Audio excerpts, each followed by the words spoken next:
Hey everyone, Phoebe and I are taking a little summer vacation. We'll be back next week. In the meantime, I wanted to share this episode I did with our sister podcast, the CJN Daily. I spoke with Ellen Bessner about a recent legal victory for kosher meat packers in Canada, the role of meat in Judaism, and how many religious jobs were really at stake. Enjoy.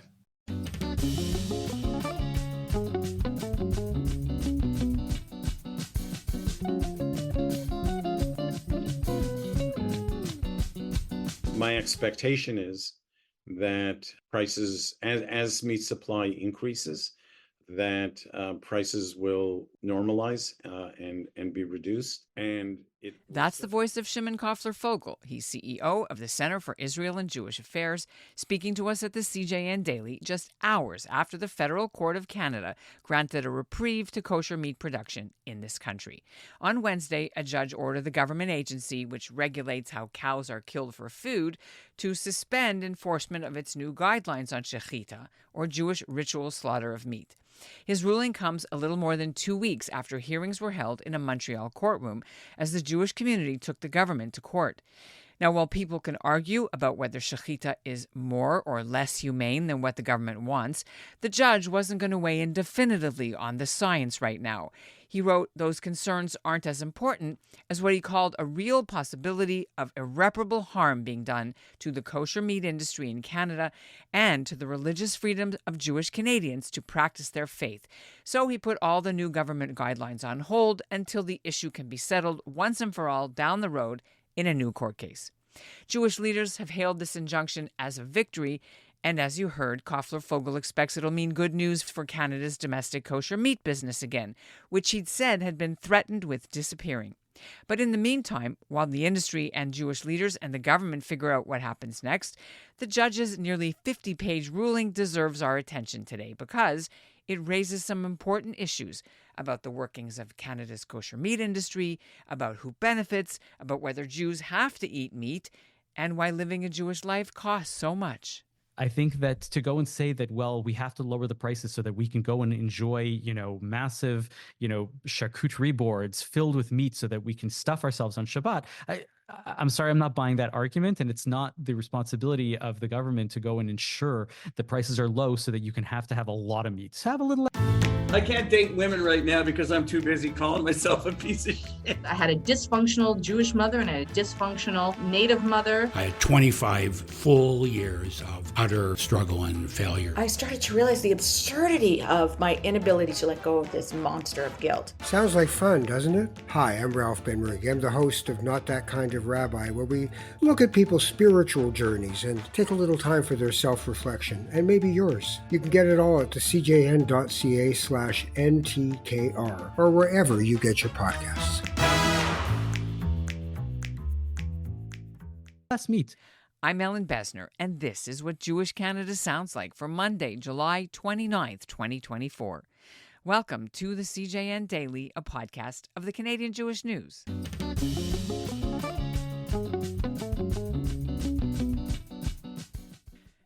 The dispute with the Canadian Food Inspection Agency's updated kosher meat guidelines from 2019 flared up only a year ago in the summer of 2023 when the government started enforcing the rules.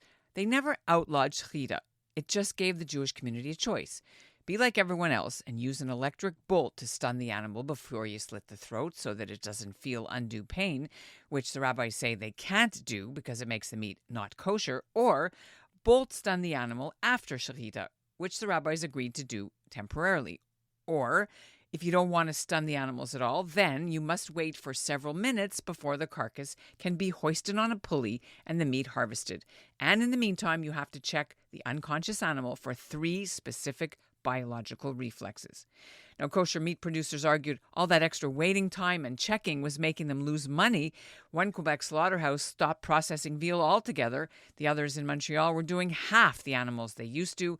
And for a while now, suppliers have been importing lots of meat from Mexico and Argentina to fill the kosher store shelves. But some consumers told the judge they don't trust that imported meat. It doesn't taste quite the same as homegrown animals, and that they can't practice their religion, which requires them to eat meat. For his take on that and on some of the party's other arguments, I'm joined by Avi Feingold, host of the CJN's Bonjour Chai podcast. He's a Canadian rabbi from Montreal who's been covering the kosher meat industry in Canada for years. He's now based in Chicago. Good to see you, Avi. Great to be here, always. First of all, the Jewish community is calling it a victory for Kashruth, for the Jewish life in Canada. What do you make of the significance of this legal victory? It's a temporary injunction. It's not the government admitting we made a mistake. It's the government is saying, look, there's enough here for you to go and go about as you were while we review everything and figure out what the merits are exactly. To be fair, and I think that there are people who heard my episodes with the MK, with the COR, and think that I hate them and I think it's all wrong and kosher meat should be, slaughter should be illegal and all of this. And I'm like, it's not true. I'm very sympathetic to the fact that the MK and the COR and the meat producers are in a tough place sometimes, and things are difficult, and there's regulations all over, but that doesn't mean that they shouldn't, completely submit to everything, and they shouldn't be, forced out of business. But, at the end of the day, it's good to have readily available sources of meat, of other products for consumers to enjoy. And when those things are gone, that's not a good thing.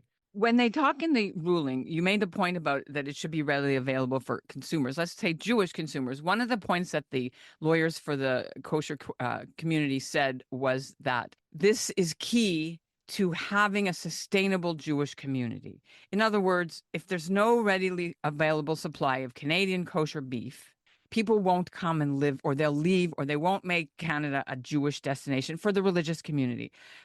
How does that work, knowing the community the way you do, Montreal and Toronto? I mean, people like to have meat. People like to have meat on Shabbat. I know that they were arguing that it's an essential feature of the Jewish community, that it is, they turned it into a ritual idea that you have to have meat on Shabbat and on holidays and on enjoyment.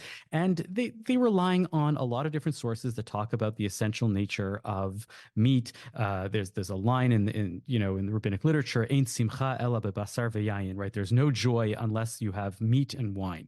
And I can go and argue just as much the opposite. If you're an alcoholic, you're not going to go and say, well, you don't have Shabbos because you can't have wine, and therefore your Shabbos is ruined, and you're not allowed to. You must have wine, even though it might be very, very unhealthy for you.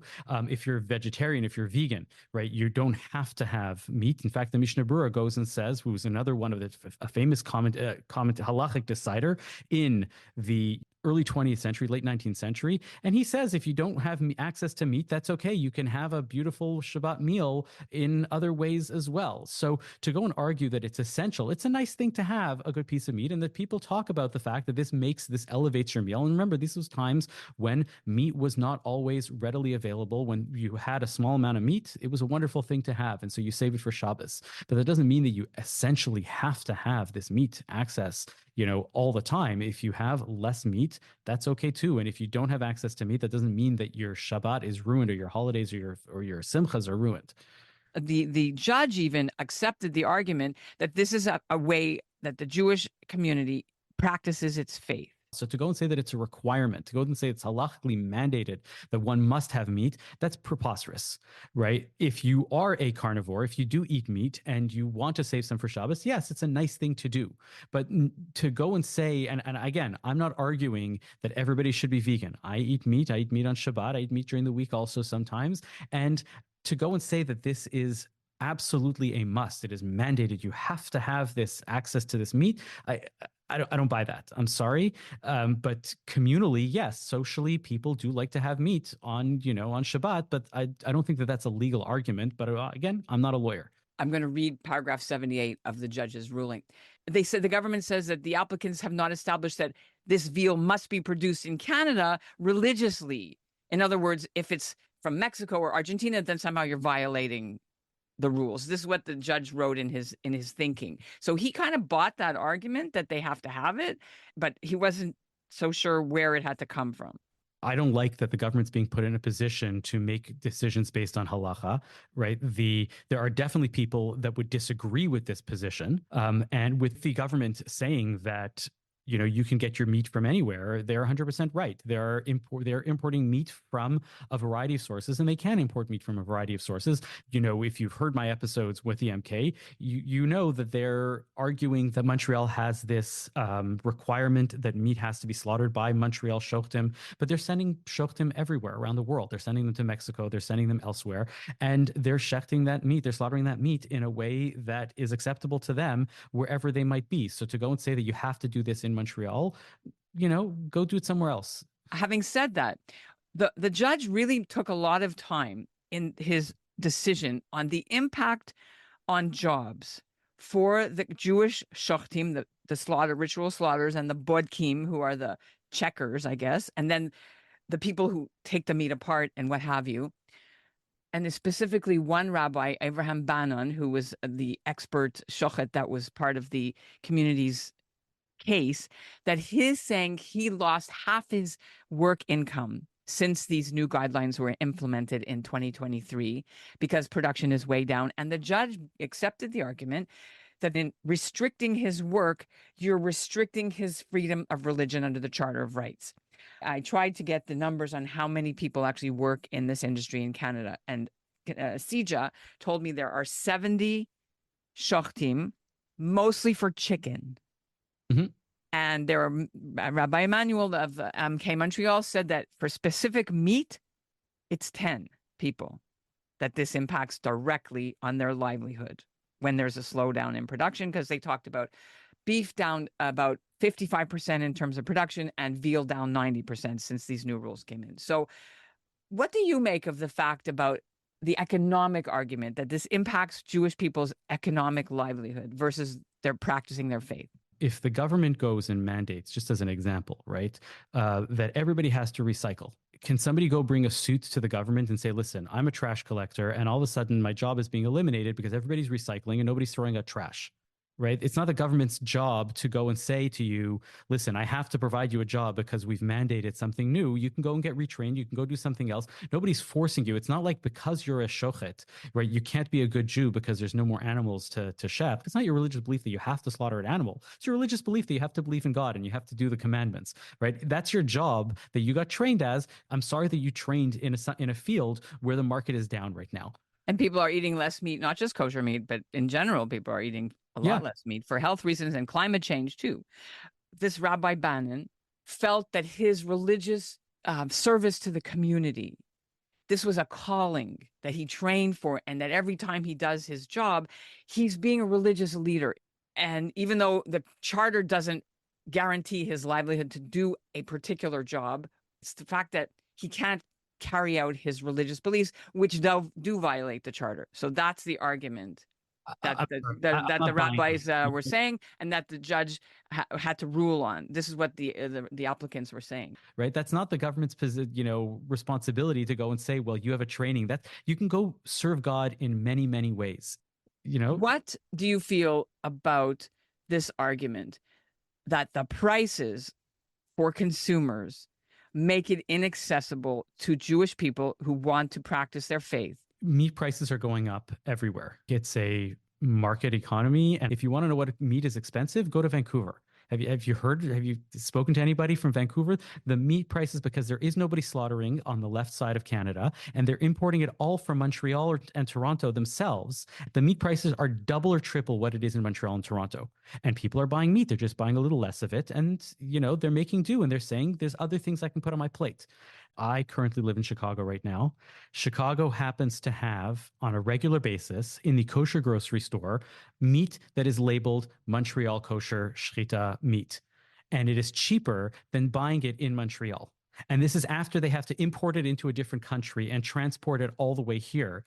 So what does that say to you about what Montreal is doing? Well, it's actually in the ruling that the Jewish community, when they were arguing, the judge said, look, you admitted Canadian kosher beef slaughter, 30 to 40% of it is exported to the United States. There were some arguments made in the court case that there isn't such a big market for the whole cow or half the cow in Canada. They can't sell all the cuts that they need in Canada, but in the States, for example, they could sell more kosher hot dogs. So that's why a lot of it goes to the States, because otherwise it would go to waste. What did you see when you went to the grocery store near your house? What kind of cuts were they? They had rib steaks. Rib steaks are readily available in Montreal also. It's not like they went and said, well, we don't want rib steaks. We want to send them to Chicago. So these are clearly meat that they were sending out that is quality meat also, that is the prime cuts of the animal. And they were selling it for $23.99 a pound. I do believe that that was cheaper than what it costs in Montreal. And that's just one example that I saw, but I'm usually seeing the same cuts of meat that I would have seen in Montreal. You can also educate the consumer and say, here, there are different cuts of meat that you can enjoy just because you want certain pieces. And that means we get to export it all. I'm sorry, but clearly there's some commerce involved here that strikes me as a little bit disingenuous, to trying to argue both sides from, to the government one side and to their people something else. But I think you're right. I think that their meat prices are through the roof sometimes because they're able to. So I'm just looking at the Mahadran website. These are one of the main Mahadran meats in Montreal, one of the main distributors, and they do also the slaughter for pretty much everyone in Canada. Veal scallopini, $96.49 a kilogram. Yeah. Osso buco veal, $66.99 a kilogram. If you look, lean minced meat, family pack, $40.99 a kilogram. Shochetim meat, $32.35 a kilo. This is a temporary relief because the judge said there's enough evidence for me that this could be dangerous for the Charter of Rights of our freedom of religion in Canada. It wasn't a ruling on the science. He did not say that. However, the Jewish community said this is a vindication that shechita is humane.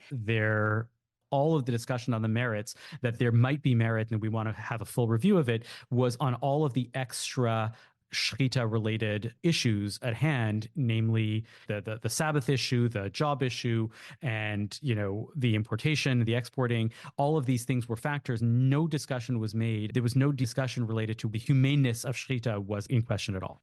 The thing that one has to remember is that Judaism does not mandate you to slaughter animals. It's if you want to have meat, right, then you have to go and slaughter it in this manner. But if you never slaughter an animal, or if you never eat an animal, that doesn't make you a bad Jew. And I think that that's a very important point, that they are trying to argue that this is an essential feature of Judaism. And it's only a feature if you choose to go in that direction. And if there's no animals around, you can't slaughter because there's no animals around, that doesn't mean that you're all of a sudden, violating the commandments. That in the Torah, for the priests, for the three major holidays, the three regalim, where you have to go up to sacrifice animals, that is in the Torah, and that you're required to eat this kind of time of the temple. Meat. There's no temple. The time of the temple, right. So how does that work? It's, again, if you eat meat in the time of the temple, yes, there were daily sacrifices that were being offered. And there's actually disagreements in contemporary rabbinics as to what that's going to look like. If the temple showed up tomorrow, there are rabbis that will say, no, there's not going to be even slaughter anymore. We're just going to have, grain-based sacrifices. That was a very famous position of several rabbis in the 20th century. But we can leave that aside. Everybody's aware that there is no temple anymore, so there is no more mandated slaughter. There was an economic problem, which is that production line, and the beef is going like 3 minutes, 2.5 minutes in between cows instead of like 20, 30 seconds. However long it takes to do shechita, it's longer with these 3 telltale biological signs that you need to see. So they were like, we can't afford to have kosher meat. And that was the economic reason for it. So that's why the rabbis temporarily allowed bolt stunning after the shechita, so that the animal would be considered, quote unquote, unconscious faster and could move the animal out quicker.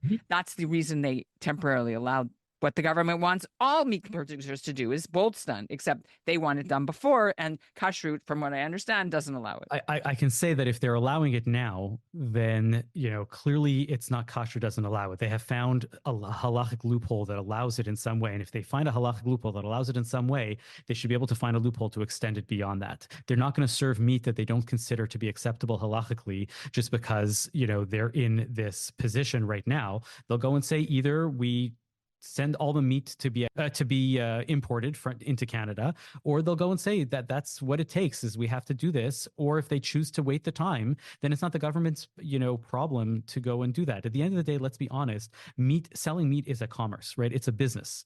And if there are expenses added to a business because of some reason that the government chooses to find valid, despite whatever religious restrictions that they say we're not hindering your freedom of religion, we're just taking extra time to make sure that it fits our things also. And if that means that it costs more money, then it's not their problem to go and say, well, this is an impinging on religion. It just means that it costs more to practice your religion. It costs more to practice our religion already anyways. Day school costs a fortune. Keeping Shabbat costs, money. There's real costs involved in keeping Shabbat. You can't go to government and say, listen, I need a hot water urn for Shabbat. I have to go and spend extra money. This is impinging my religion, and I need money from the government to be compensated for that. Or school costs are going to cost more. In Ontario, people would love it if the government would finally say, listen, Catholic schools get money, Jewish schools should get money too. That's just as much a religious freedom issue as a slaughtering of meat and costing you a few extra dollars per kilo on your meat purchases. Well, there's a whole bunch of lawsuits that would argue the difference, and that they do need to help, especially in Quebec, and education, and Ontario parents as well. I paid $8 for a challah last Friday, so that's a lot of money. People can't afford that. I want to thank Avi Feingold for being on this side of the microphone with us. Everybody's going to Avi's house for Shabbat, and they're going to stock up on kosher meat in your city and then sneak it back across the border. You're not allowed to bring it back across the border. You're allowed 10 kilos at a time, from what I understand. Many 10 kilos at a time? All right. I believe so, yeah. Not everybody agrees with Avi's take on whether Jews must eat meat. CJN's Shimon Koffler-Fogel has a different interpretation. Meat and wine are associated with festivals, celebrations, and the like. I was surprised, frankly, that they didn't use as a proof point something that is immediately obvious. In the ramp up to Tisha B'Av, the saddest day on the Jewish calendar, the 9 days from the beginning of the month until actually the 10th of Av, we are forbidden from eating meat because we're supposed to be in a very somber, semi-mournful kind of mood. And the reason we don't eat meat is because meat is associated with celebration. And if you think about it, it was not part of the mainstay fare of a typical family during the week. So it really was reserved for special occasions. From a religious point of view, there's no more special an occasion than Shabbat or the holidays. And so meat became associated with appropriate celebration on those festive or holy days. It is really a fundamental feature of holidays and Shabbat and Rosh Chodesh and celebrations like marriages and so forth. And it's not because of meat, it's because of what meat represents in terms of the significance of the day. Okay, is there somewhere in the Torah where it says that? So there are many references to it. Basar v'dagim, meat and fish. Certainly the codes of Jewish law and the Talmud are replete with references to it in association with ritual observance and the like. So it's not custom.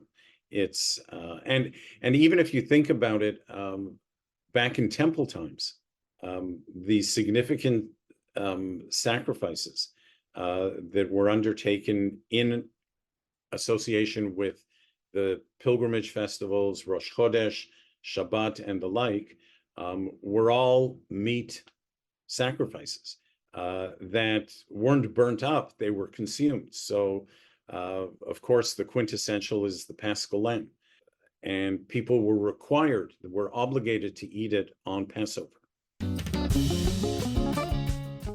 The Canadian Food Inspection Agency says it's reviewing the judge's legal ruling, so we don't know if they will appeal. Kashruth says he hopes they won't need a second court case to settle the dispute, but can work things out instead. And meetings have actually already started, he says, with officials and the Agriculture Minister, Lawrence Macaulay. The veal company Montpac couldn't say if or when it will resume kosher veal production. A well-known kosher chicken producer in Ontario, Premier Family Farms, has just been given the green light by CORE 5 days ago to start producing kosher beef and lamb very soon. And that's what Jewish Canada sounds like for this episode of the CJN Daily. Our show is produced by Zachary Judah Kaufman. Our executive producer is Michael Freeman, and our music is by Dov Beck-Levine. I'd welcome your feedback on this issue, and if you want to read the judgment for yourselves, we've put the link in our show notes. Thanks for listening.